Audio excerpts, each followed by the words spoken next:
کی کتاب ہے، آپ اس کے بارے میں قسم اٹھا سکتے ہو کہ یہ رسول اللہ صلی اللہ علیہ وسلم کی ہے؟ اس نے کہا کہ ہاں میں قسم اٹھا سکتا ہوں۔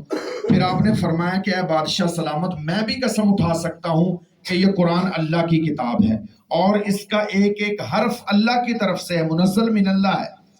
اور بخاری شریف کے بارے میں بھی میں بھی ظن غالب کے طور پر قسم اٹھا سکتا ہوں کہ اس کے اندر جتنی حدیثیں ہیں وہ نبی پاک صلی اللہ علیہ وسلم سے منسوب ہیں۔ تو پھر آپ نے فرمایا کہ اے بادشاہ سلامت، یہ جو تبرکات ہیں، کیا ان تبرکات کے بارے میں بھی آپ قسم اٹھا سکتے ہو کہ یہ اللہ کے نبی کے ہیں؟ اب بادشاہ خاموش ہو گیا، بادشاہ چپ ہو گیا، اس لیے کہ وہ جانتا تھا کہ اس کے بارے میں کوئی پکی بات نہیں ہے، یہ تو سنی سنائی بات ہے۔ آپ نے فرمایا کہ کیا تم اس کے بارے میں قسم نہیں اٹھا سکتے؟ بادشاہ نے کہا کہ نہیں، میں نہیں اٹھا سکتا۔ آپ نے فرمایا کہ اے بادشاہ، تمہاری مجلس میں اللہ کا کلام آیا، ایسی اللہ کی کتاب آئی جس کے بارے میں تم قسم اٹھا سکتے ہو کہ یہ اللہ کی ہے اور اس کا ایک ایک حرف، ایک ایک لفظ اللہ کی طرف سے ہے، لیکن تم نے اٹھ کر اس قرآن کی تعظیم نہیں کی۔ تمہاری مجلس میں وہ کتاب آئی جس پر قسم اٹھائی جا سکتی ہے کہ اس کے اندر جتنی حدیثیں ہیں وہ نبی پاک صلی اللہ علیہ وسلم کی ہیں۔ اے بادشاہ، تم نے اٹھ کر اس قرآن کی یا اس بخاری شریف کی کتاب کی تعظیم کیوں نہیں کی؟ تم کھڑے کیوں نہیں ہوئے اس کتاب کے استقبال کے لیے؟ اس کتاب کی تعظیم کے لیے تم اپنی جگہ سے نہیں اٹھے، حالانکہ تم اس پر قسم اٹھا سکتے ہو۔ اور چند ایسی چیزیں، چند ایسے متبرکات جس کے بارے میں تمہیں پتہ بھی نہیں ہے کہ یہ کہاں سے ہیں، کس کے ہیں، تم کھڑے ہو کر اس کی تعظیم کرتے ہو، تم مجھے اس پر ملامت کرتے ہو، حالانکہ تم قسم تک نہیں اٹھا سکتے، تمہیں خود بھی پتہ نہیں ہے کہ یہ کہاں سے ہیں۔ تو یہ کیوں ہے؟ بادشاہ سمجھ گیا، بادشاہ کے دل میں بات اتر آئی، اس نے لوگوں سے کہا کہ اس مولوی سے نہ الجھو، الجھنے سے مسئلہ خراب ہو جائے گا۔ تو میرے عزیزو، ہمارے دین میں ہر بات جو ہے وہ سند کے ساتھ ہے۔ اگر سند کے ساتھ کوئی بات ہم تک پہنچے تو ہم اس کو اپنے لیے تبرک سمجھتے ہیں، تعظیم اس کی کرنا سمجھتے ہیں اور اس پر عمل کرنا ضروری سمجھتے ہیں۔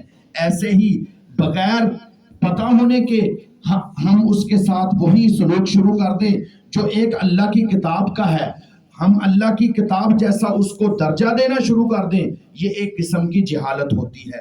تو بہرحال میں بات کر رہا تھا کہ بچوں کو مسجد میں، مدرسے میں قرآن پاک پڑھنے کے لیے بھیجیں، خود بھی یہاں پر آئیں، اس لیے کہ یہ بہت بڑی دولت ہے۔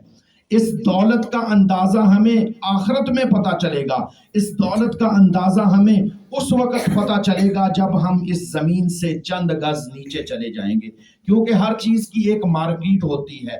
ہم دنیا کے اعتبار سے سمجھیں تو قرآن کا حافظ ہونے کے ناطے کسی کو کوئی سرکاری تنخواہ نہیں ملتی کہ ہم سمجھیں کہ یہ بہت بڑی دولت ہے، اس دولت کو حاصل کرنے کے بعد میرا بیٹا لاکھوں کمانے لگ جائے گا۔ ایسا نہیں ہے، اس کی مارکیٹ دنیا نہیں ہے بلکہ آخرت ہے۔ جیسے مجھے ایک واقعہ یاد آ گیا حضرت تھانوی رحمۃ اللہ علیہ کا، انہوں نے ایک واقعہ لکھا ہے، بس واقعہ بیان کر کے بات کو ختم کر دوں گا۔ انہوں نے لکھا ہے کہ ایک نوجوان کا تھا، وہ ایک شاعر کے پاس جایا کرتا تھا۔ شاعروں کی عادت ہوتی ہے، جو بھی شعر پڑھتے ہیں کہہ دیتے ہیں کہ یہ 1,00,000 روپے کا شعر ہے، یہ 10,000 روپے کا شعر ہے، یہ 50,000 روپے کی نظم ہے۔ تو جو شعر اس کا وہ استاد شاعر کہتا، وہ نوجوان اپنی کاپی پر، اپنی بک پر لکھ لیتا۔ تو وہ سمجھتا تھا کہ میرے پاس لاکھوں کی دولت جمع ہو گئی، یقیناً ایسا ہی تھا شاعروں کے ہاں۔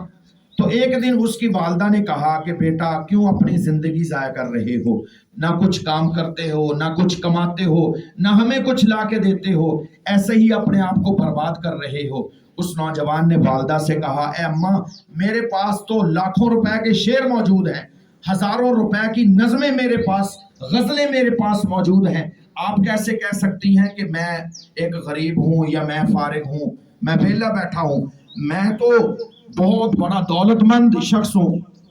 اس کی والدہ نے کہا کہ بیٹا، ہمیں لاکھوں کی، ہزاروں کی ضرورت نہیں ہے، بلکہ شام کو پکانے کے لیے 1 کلو آلو لے کر آ جاؤ، آدھا کلو آلو لا دو، آدھا کلو سبزی مجھے لا کر دے دو۔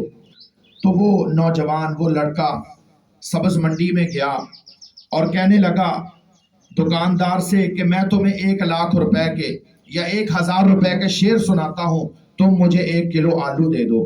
دکاندار نے کہا بھائی تم بے وقوف ہو، شعروں کے عوض آلو نہیں ملا کرتے، اگر آلو لینے ہیں تو 4 روپے لے آ، 10 روپے لے آ، شعروں کے عوض آلو نہیں ملا کرتے، سبزی نہیں ملا کرتی، تم کہاں بھولے پھر رہے ہو۔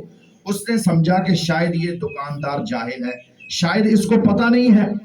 وہ دوسری دکان پر چلا گیا، کہنے لگا کہ میں تمہیں 50,000 روپے کے شعر سناتا ہوں، تم مجھے ½ کلو سبزی دے دو یا 1 کلو آلو دے دو۔ تو اس دکاندار نے بھی اس کو کچھ نہ دیا، اس نے بھی ایسے ہی دھتکار دیا۔ تیسری دکان پر چلا گیا، حتیٰ کہ وہ دھکے کھاتا کھاتا اس نے پوری سبز منڈی پھر لی، اس کو کسی نے ان شعروں کے عوض 1 کلو سبزی تک نہیں دی۔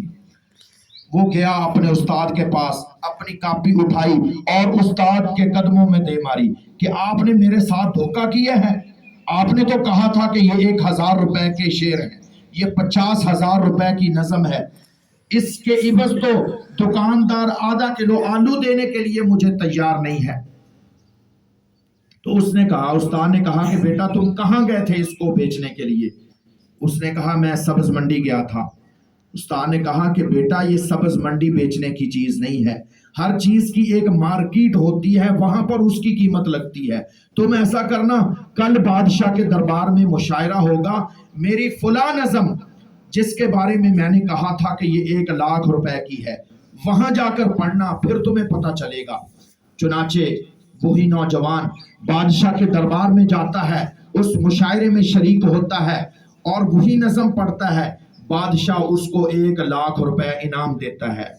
استاد کے پاس آیا، استاد نے پھر سمجھایا کہ بیٹا ہر چیز کی ایک مارکیٹ ہوتی ہے جہاں اس کی قیمت لگتی ہے، یہ سبز منڈی